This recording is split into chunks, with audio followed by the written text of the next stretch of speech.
Hello hi welcome back to gold channel. இன்றைக்கி November 21ஆம் தேதி, நாளை நவம்பர் 22ஆம் தேதி தங்கம் விலை எப்படி இருப்பதற்கான வாய்ப்புகள் இருக்குது, விலை அதிகரிக்குமா விலை குறையுமா, இப்போதைய நிலவரம் எப்படி இருக்குது அப்படிங்கிறத பற்றி பார்த்துடலாம்.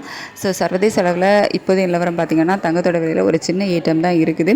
இன்றைக்கி நமக்கு ஒரு கிராமுக்கு 40 ரூபாய் குறைந்து 11,460 ரூபாய்க்கு 22 கேரட் ஆபரண தங்கம் ஒரு கிராம் விற்பனை ஆகிட்டு வருது. ஒரு சவரன் ஆபரண தங்கம் 91,680 ரூபாய்க்கு விற்பனை ஆகிட்டு வருது. இப்படிப்பட்ட சூழ்நிலையில் இப்போதைய நிலவரப்படி சர்வதேச அளவில் ஒரு சின்ன ஏற்றம் தான் தங்கத்தில் இருக்குது. ஆனால் யுஎஸ் டாலருக்கு நிகரான இந்திய ரூபாயோட மதிப்பு நமக்கு ₹1 மேலே வீக் ஆகிருக்கு. காலையில் 88.68 அந்த ரேஞ்சில் இருந்துச்சு. இப்போ பார்த்திங்க அப்படின்னா 89.72 அந்த ரேஞ்சில் இருக்குது. ஸோ ₹1 மேலே நமக்கு வீக் ஆகிருக்குது. இந்திய ரூபாய் சர்வதேச அளவில் சின்ன ஏற்றம் இருந்தாலும் நமக்கு இந்திய ரூபாயோட மதிப்பு கணிசமான வீக் ஆகிருக்க காரணத்தினால தங்கம் விலையில் ஒரு கணிசமான விலை ஏற்றமே இருப்பதற்கான வாய்ப்புகள் தான் இருக்குது.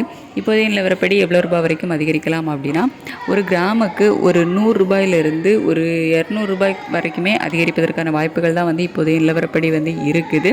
இன்னும் நமக்கு நைட்டு டைம் இருக்குது. ஸோ அப்போ ஏதாவது சேஞ்ச் ஆச்சுது அப்படின்னா மாறலாம். இப்போதைய நிலவரப்படி ஒரு ₹100 ₹200 வரைக்குமே விலை அதிகரிப்பதற்கான வாய்ப்புகள் தான் இருக்குது. அதுக்கடுத்து வெள்ளியோட விலை சர்வதேச அளவில் பெரிய மாற்றம் எதுவும் இல்லாமல் தான் இருக்குது. ஆனால் நமக்கு இந்திய ரூபாயினோட ஒரு கணிசமான வீக் ஆயிருக்கிறதுனால நமக்கு வெள்ளியோட விலையுமே அதிகரிப்பதற்கான வாய்ப்புகள் தான் இருக்குது. ஒரு கிராமுக்கு ஒரு ₹3 ஒரு ₹6 வரைக்குமே அதிகரிப்பதற்கான வாய்ப்புகள் தான் இருக்குது. இதே ஸ்டேட்டஸ் கண்டினியூ ஆச்சுது அப்படின்னா தங்கம் மற்றும் வெள்ளி இரண்டுமே நாளைக்கு விலை அதிகரிப்பதற்கான வாய்ப்புகள் தான் இருக்குது. இந்திய ரூபாயோட மதிப்பு இன்னுமே வீக் ஆகிக்கிட்டே தான் இருக்குது. அது ஸ்ட்ரென்தன் ஆச்சுது அப்படின்னா மட்டும்தான் தங்கம் மற்றும் வெள்ளி இரண்டுமே விலை குறைவதற்கான வாய்ப்புகள் இருக்கும். அது எப்படி இருக்குது அப்படின்னு சொல்லிட்டு காலையில் நம்ம வெயிட் பண்ணி தான் பார்க்கணும். காலையில் நிலவரம் எப்படி இருக்குது அப்படிங்கிறத பார்த்துட்டு நான் உங்களுக்கு வீடியோவில் தெரியப்படுத்துகிறேன். Thank you so much.